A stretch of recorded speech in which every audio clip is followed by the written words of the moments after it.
Do you want to talk a little bit about what your path to the work has been like? Does that feel... Yeah, that's a big question. I have to like narrow it down. My path to the work has been through the eye of a needle, and that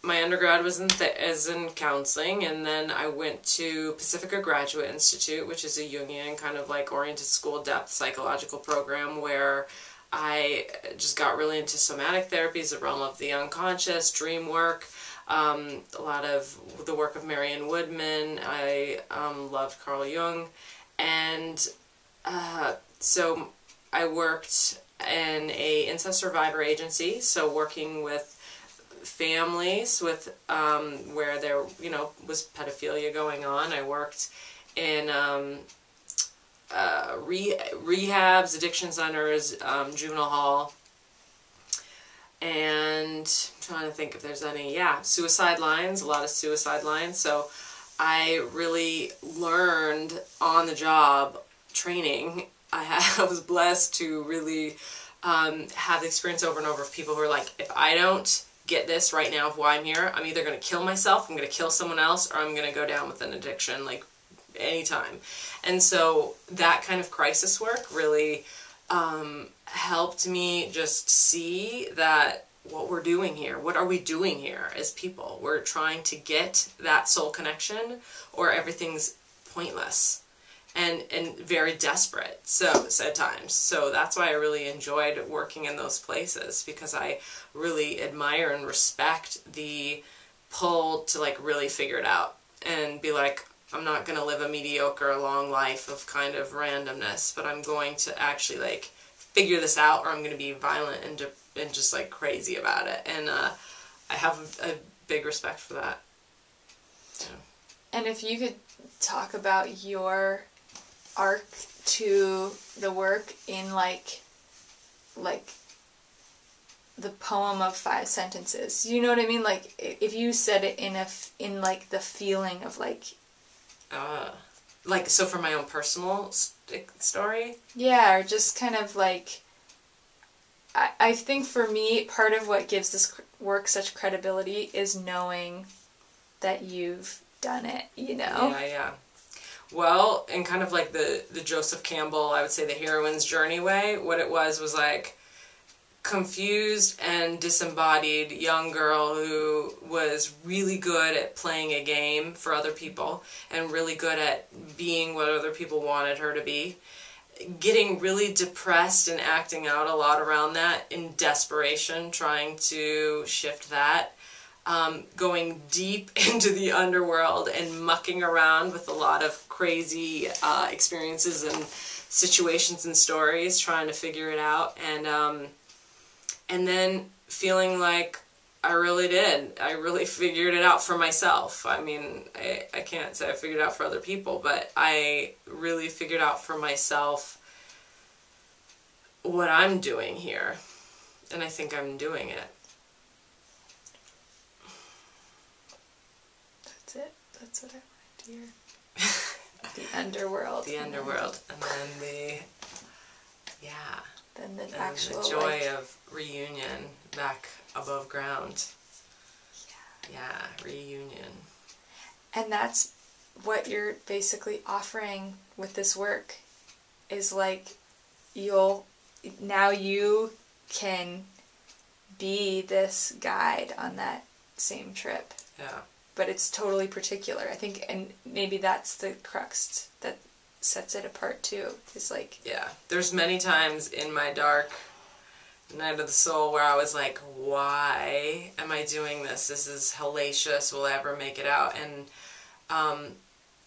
every teeny little bit of work in the underworld is like really helpful now. I really use it a lot. I draw on it a lot. Yeah. And I haven't had every experience, I remember with this one, when I was working in rehab, a 75-year-old African-American woman who was just considering getting sober for the first time in her life, since she was drinking since like 14. She looked at me and she was like, what's some young little white girl like you going to help me? What do you know about life? What do you know about my life? And I was like, I actually don't know anything about your life, but I know about my own pain, and I am here with you now, and I want to just really be here with you on your journey. And, you know, I remember just feeling into her, and she was just, it was just like, I don't know, tell me. It was almost like, I don't think anyone ever asked her that before. Like, what is going on with you, you know? Where are you at? And she was one of my favorite clients. Yeah. And it seems like that same... Maybe you could talk a little bit about the particular... Do you see that same energy playing out in the rest of your work now? That same energy you brought to her? Yeah, I mean, I really hope that I am not pretentious, and I hope that the feeling of my clients is that I'm like really with them and trying to serve where they're at. I think sometimes though, when my soul self comes through, it can be intense. Mm-hmm. Is that true? What do you think? Like in terms of directness, it can be pretty direct to the ego. I think sometimes the ego can be a little uncomfortable. Yeah, I think so. Yeah, I don't know. I feel like it's just, if I'm serving big love with a capital L, then I don't mind bruising a little bit of ego. Because that's what I do for myself. It's really not because I enjoy bruising the ego, because I don't. But it's actually just sometimes necessary. It's like getting a splinter out. Like sometimes you gotta, you know, have a little bit of pain to pull it out. And ultimately, the ego doesn't want it, but the soul... Yeah, the soul is like the boss. And the soul's like, this has gotta happen. I actually had that in a session the other day. Her soul was telling me to say one thing that I just knew her ego was not gonna like, and I really tried to avoid it for the whole session. And I actually told her, I was like, I really don't want to say this to you, but it won't go away, and your soul just keeps saying this to me. And her ego didn't like it, but it was like a release, and she had a big opening. I felt it expanding, and it was necessary. And, you know, and some days I get off the phone and I'm like, why am I doing this for a path this lifetime? Because sometimes it's, you know, it's not hard. Fun. Yeah. It's hard to be that voice that cracks the shell. Yeah. I want to be liked too. Right. I agree. But it says a lot that you care more about. I care way more about getting the memo. And they know it. They always come back later, and I like, I've gotten a lot of that, so that's nice too. Yeah.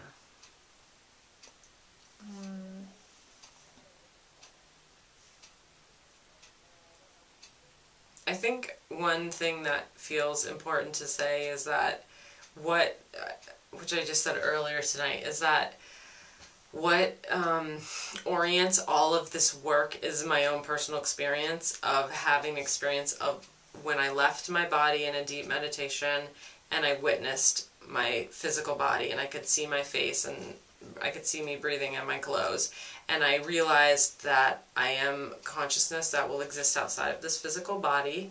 And I then had a whole bunch of information from my soul. I had a reunion experience with my soul, and it sounds to people like a near-death experience, but I wasn't dying. I was just in a trance.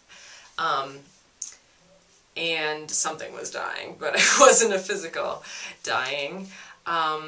And when I came back into my body after getting all this information about how we're these souls and incarnating in this lifetime and what we're doing down here, I kind of actually was really scarily lost for a couple months trying to incorporate that information and make sense of it.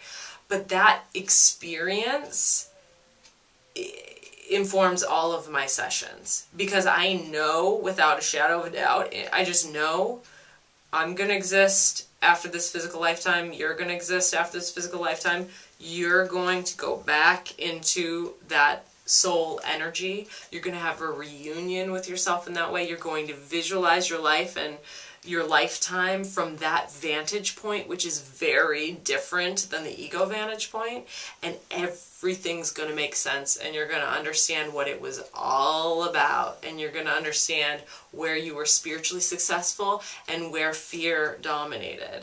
And we have a short period of time, physical time, to really do it. And so I feel such a strong passion and mission to help people do it.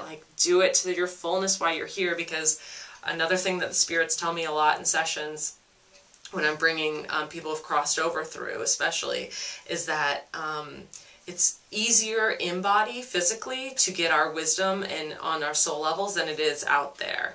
It's beautiful out there and blissful, and there's a lot of information and connection, but it's not this hard-earned and tested soul love, soul love that we embody down here. And then when we just like in the story of Jesus, when we fully kind of get it and surrender and see the love in all of it, that permeates all our lifetimes and our soul in such a huge way, because she is the accumulation of all our physical lifetimes. So it's the more we can just get to it down here, it impacts all our lifetimes, and it also impacts all of consciousness. So it's just bringing more love to everybody. This work is the most loving thing you can do for yourself and the planet, is what I believe.